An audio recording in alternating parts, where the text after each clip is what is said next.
नमस्कार, मैं doctor M N Tripathi, मनोचिकित्सक, वाराणसी।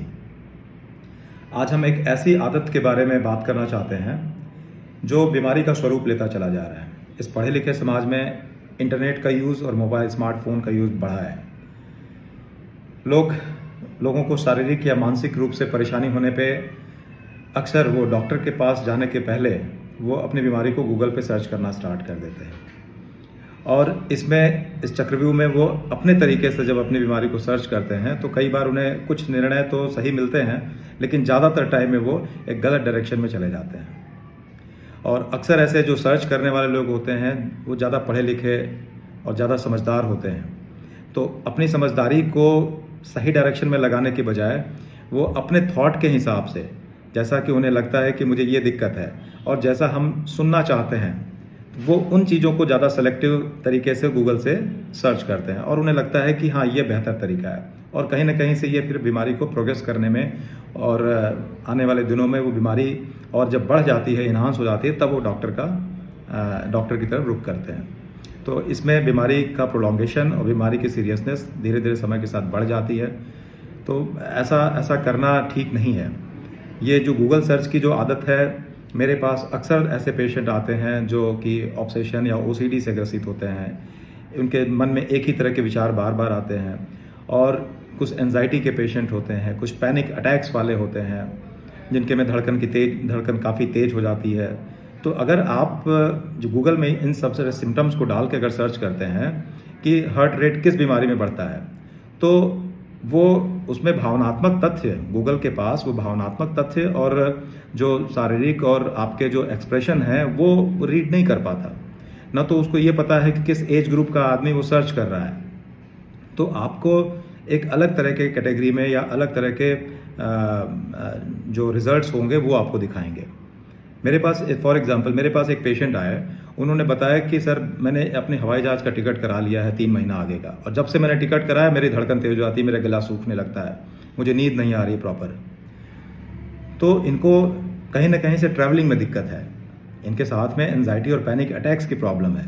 अब अगर वो हार्ट के डॉक्टर के पास जाना स्टार्ट करें, कहें कि मेरी हार्ट रेट बढ़ गई है, क्योंकि वो गूगल में सर्च करेंगे, कहेंगे हार्ट रेट बढ़ा हुआ है और वो शो करेगा कि ठीक है भाई, आप कार्डियोलॉजिस्ट को सलाह करिए या उनसे मिलिए, तो आप एक गलत डायरेक्शन में जा रहे हैं। लेकिन यहाँ पे प्रॉब्लम है ट्रैवलिंग से, क्लोज्ड स्पेस से ट्रैवलिंग से प्रॉब्लम है।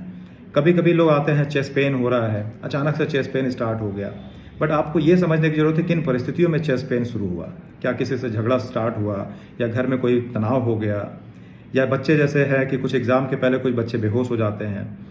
तो ये आपको समझने की ज़रूरत है कि किन परिस्थितियों में इंसान बेहोश हुआ।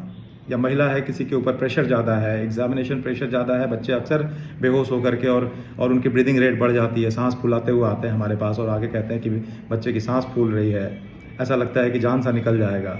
तो दरअसल वो ब्रीदिंग प्रॉब्लम नहीं है, बिकॉज उसका एग्ज़ाम 1 या 2 दिन के बाद है, या किसी स्ट्रेस के थ्रू महिला गुजर रही थी जिसकी वजह से उसको नींद की समस्या या धड़कन तेज हो जाना या बेहोशी की समस्या स्टार्ट हो जाती है। तो इसको गूगल कैसे सर्च करेगा? आपने तो सर्च किया सिर्फ सिम्टम, तो सिर्फ सिम्टम को सर्च करके एक बीमारी के डिस्कशन, एक बीमारी के रिजल्ट पे नहीं पहुंचा जा सकता। अक्सर ऐसे लोग जो सर्च करते हैं वो अक्सर डॉक्टर से बहस करते हैं, या फिर उनको लगता है कि मुझे ज़्यादा जानकारी है। अरे भाई, आपको जानकारी कहाँ से हो सकती है? आप ये सोचिए कि एक MBBS को करने के लिए 5.5 साल की पढ़ाई करनी होती है, उसके पहले कितना टफ एग्जामिनेशन होता है जिसको आप दे करके फिर MBBS में आपका एडमिशन होता है। फिर 5.5 साल आप पढ़ते हैं, फिर PG एग्ज़ाम के लिए फिर से आप 2 साल मेहनत करते हैं, तब 3 साल के PG आप कर पाते हैं। ठीक है, फिर PG करने के बाद में अलग अलग स्पेशलाइजेशन में है, उसको PG का सिलेबस बहुत ही टफ होता है, उसको पढ़ने के बाद आदमी डॉक्टर बनता है पोस्ट ग्रेजुएशन के बाद। फिर DM की पढ़ाई के लिए फिर 2 साल आप पढ़ाई करते हैं। तो 10 से 15 साल की पढ़ाई को आप 2 मिनट में गूगल सर्च करके अपने सिम्टम को कैसे एनालाइज कर सकते हैं? ये बिल्कुल ही अस्वाभाविक है। गूगल आपके इमोशंस को नहीं पढ़ सकता, गूगल आपके भावनात्मक और आपके आई मूवमेंट, आपके बॉडी लैंग्वेजेस को नहीं पढ़ सकता जब आप सर्च कर रहे होते हैं। तो मेरे हिसाब से गूगल सर्च को बंद करिए। गूगल सर्च करके अपनी बीमारी का निर्णय निकालना एक बीमारी है, ऐसा तो मेरा मानना है। और निश्चित तौर पे अगर थोड़ी बहुत भी दिक्कतें अगर होती हैं तो डॉक्टर के पास जाइए, वो खुद ही सलाह देगा आपको कि आपको किस डॉक्टर के पास जाना है, किस डॉक्टर से आपको कंसल्ट करने की ज़रूरत है, किस जांच की आपको ज़रूरत है। कई बार आते हैं पेशेंट्स हमारे पास ये सोच करके कि हम इतनी सारी इन्वेस्टिगेशन करा के सीधे सीधे डॉक्टर के पास जाएं, अब दिखा दें उनको। बट मुझे ये लगता है कि इतनी इन्वेस्टिगेशन की ज़रूरत क्या थी। तो ये एक अप्रीहेंशन है, एक डर सा है। तो मेरे हिसाब से जो लंबी पढ़ाई है 10 से 15 साल की पढ़ाई, उस पर विश्वास करिए और डॉक्टर की सलाह लीजिए। गूगल सर्च पे सलाह लेना बंद करिए। धन्यवाद।